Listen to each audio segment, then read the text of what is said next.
Cheers and welcome my friends, I'm Drak and these are 10 beginner mistakes and how to avoid them in Hegemony 3 Clash of the Ancients. I wanted to help more people get into one of my favorite games, so I decided to create these tips videos. If you want a more step-by-step gameplay, then I'm gonna link my Let's Play with the Syracuse on expert difficulty in the description, and I'm also going to link the playlist for my other tips videos in the description as well. If you have any questions or tips of your own, then please leave them in the comments. And now let's get to the mistakes and how to avoid them. One of the mistakes that you can make as a beginner is not feeding your units correctly. Your units always need to be fed. They have a certain food consumption depending on the heaviness of their equipment and what they're doing. And if you send them into battle without food, their morale will drop to just 25%. And they will be so weak that they can even be taken out by way inferior units just because they have no food. So keeping your units fed at all times is imperative. You can see that this superior hoplite unit that should normally have no problems with those spearmen is gonna go down in a matter of seconds just because they are hungry and they really don't want to fight. So how do you keep your units properly fed? Well, your units will automatically draw food as long as they are inside your territory of either camps or cities or bridges. But if they move out of the territory, they will normally resupply themselves as they leave it. You can see that they're resupplied over here. But you can also force them to load food with this button if you, for some reason, want them to take on food right now. So if you click this, they'll supply themselves to the max. And this way, you can make sure that your units are always properly supplied when they march against the enemy.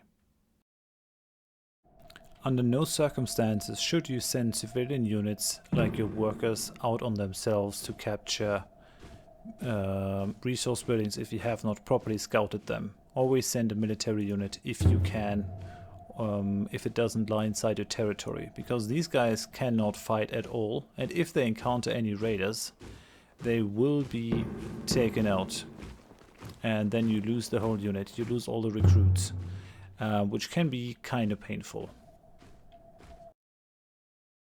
Another common mistake that you can make, and that can go on for quite some time and cost you a lot of city growth, is not upgrading and expanding cities when they are ready. Whenever they are ready, they show this symbol, the M4 with the plus signs, and you also get a tooltip notification up here. And if that is the case, then you click on the city, and you see this M4, and you click on this, and you're going to expand the city. It's going to cost you some wood, but until the city has been upgraded, it won't get any more population growth, and that can cost you city levels. And as you can see, the higher the city level, the more recruits, the more income, and the more upgrade slots that city is going to have. So do not waste any growth by not upgrading your cities, especially not the cities that do belong to your faction. You can delay the growth of cities that do not belong to your faction on purpose, so that you have an easier time of assimilating them into your faction. But for your native cities, grow them as much as possible. Another common mistake that you can make as a beginner is undertaking big campaigns during the winter. During the winter you will not get a lot of food, but you will consume a lot of food. And that has a couple of problems. If you mouse over your food, you see the estimated weeks that your supply will last. Currently that is 8 weeks. And we have only 2 weeks until spring. You see that we have a minimal food production in the winter of 200 per week. And we have to wait until spring before production will go anywhere near where we can actually go for our produce enough for our consumption. We're consuming 860. Now, leading campaigns in winter has a twofold problem. First, your units are going to take food with them if they march out of your territory. And each of these units has between 40 and 50. Normally one guy takes about 1 food, or can carry about 1 unit of food with them. They have different food consumptions though, depending on the unit strength.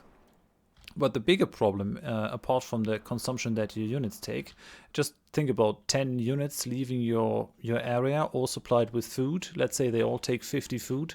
They're going to take 10% of your food with them, which might not be something that you can live with. But the other thing is, even if you do conquer cities, these cities will also be, they also have a food consumption, and you have to satisfy this food consumption out of the food that you have stockpiled, which might not be enough. And if that happens, then you're going to get rebellions, and you could see your whole empire crumble. So use the winters to raid, but do not use the winters for big campaigns if you do not have a crap ton of food inside your stockpiles. One thing that I had to learn when I started out in this game is that every unit has their specific hometown, where they draw recruits from and where they will reappear if the unit gets vanquished. Currently we have the second hoplites of Carcioli standing out here, and Carcioli is over there. So if the unit gets vanquished, they will reappear in this city.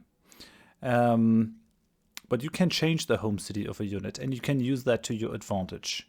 So I could, for example, base them out of Rome instead of Carcioli. So now they are the first heavy hoplites of Rome, and if they get vanquished, they appear over here. And that is a good way to shorten the distance that your units have to cover before they can get back into the fight.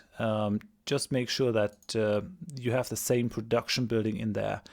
This building allows me to build heavy hoplites, and that is also present in Carcioli. That's why I can base those heavy hoplites. If I were to try and base those cavalry units out of Rome, it's going to say requires stance, building, or general attribute, which means that I cannot base them out of there because I don't have a cavalry stable in there. I can't recruit them in there. The other thing that you have to keep in mind is that they have to belong to the same faction. I can only base Roman hoplites out of a Roman city, not, for example, an Etruscan city that I have taken over here. I cannot make this their hometown because they are the wrong type of recruits, different native factions is what it says. So keep that in mind and use it to your advantage to shorten the way to the front line and also to spread out the use of recruits in between cities. One mistake that you can make, and one that I certainly made, is to rely too much on your capital city. It might be tempting to base all your units out of Rome so that this is the center of your empire, but you're going to run out of recruits. The resources of your capital city are not indefinite. Rather, I would suggest that you spread out your units across all the cities of your native factions. There's going to be a quest when you start out in the game that basically lets you collect all these native factions and these the cities that belong to your faction. And these cities have a big advantage because since they are part of your native faction, they will have an inherent lower rebellion risk than, let's say, a conquered city belonging to another faction. And I suggest that you spread out troops and buildings and basically all the things that you would normally try desperately to keep in your capital amongst the cities of your factions, which is, in the case of Rome, Ostia, Lanuvium, Anania, and Carcioli. These are the cities that belong natively to Rome. Do not rely too much on your capital. The single biggest mistake that you can make in Hegemony 3 is to overextend yourself. If you do not have the money, the troops, and the manpower to hold on to your new acquisitions, then it's better to stay back, let the money accrue, let the food accrue, let the wood accrue, and just wait and let the enemy come until you're ready to take those places. You have to remember that for every city that you take, you have to build a new unit of spearmen or hoplites to hold on to it. You have to keep the revolt risk down, you have to give them food, and you have to defend them. And that might not be outweighed by the money that that new city brings. So oftentimes it might be cleverer to let the enemy hold on to a city for a little while, let's say until spring, so that they feed that city on their own. And then you take it once spring comes. Do not overextend yourself. It might even be practical to shrink your empire if you feel that you have overextended yourself. You could just try to give up a couple of cities to rebellions and move back to your core lands and to correct that mistake. One of the mistakes that you can make is that you only defend your cities, and that is not how you really hold on to your empire. You have to look at the whole map and, for example, defend a mountain pass like this where enemies might come from you, even if there's no city in the area, by stationing 1 or 2 units in that area, even if only for reconnaissance or to keep off the enemy for a little while. You will secure all the cities behind the front lines. So look out for river crossings, look out for mountain passes. These are spots on the map that you have to keep in mind, and ideally keep some units there. One mistake that I made in the beginning was that I was reluctant to use camps and bridges to my advantage, mainly because they actually add a cost. A normal camp has a cost of 15. Bridge has a cost of 15. This one is more expensive because I built a wooden wall. So this costs me 35, but it can be very well worth it for a couple of reasons. One, they allow me to project power. No one can cross this bridge without me seeing them and without them having to attack my bridge. 2, they will supply your units. So if your units are inside the range of this territory, they will still get food and they will still get recruits. As long as they are connected with other buildings. And then you can also connect your resource buildings to camps and bridges. And with that, you can sort of reduce the amount of supply lines that you need, because you do pay by range. For example, this is a very inefficient supply line. I'm paying 4 because of this. I can just remove this. I can also remove this, and I can just hook up this fishery over here to that bridge, which will reduce the cost to hook up this fishery to 2 and cut it in half. And that way you should have just a network between camps and cities and bridges, and not between those little resource buildings. Plus, camps also allow you to store some food. Another mistake that I made as a beginner was that I actually left rebel camps alone for too long. There's no coexistence with these guys. You have to take them out. The only use that you have for them is to make them into slaves, into early slaves, before you're fighting some of the bigger empires. But if you see a rebel camp, you have to take it over sooner or later, because if not, they will attack your cities or your resource buildings at a time when it's very inconvenient for you. So it is better to take them over and take them out.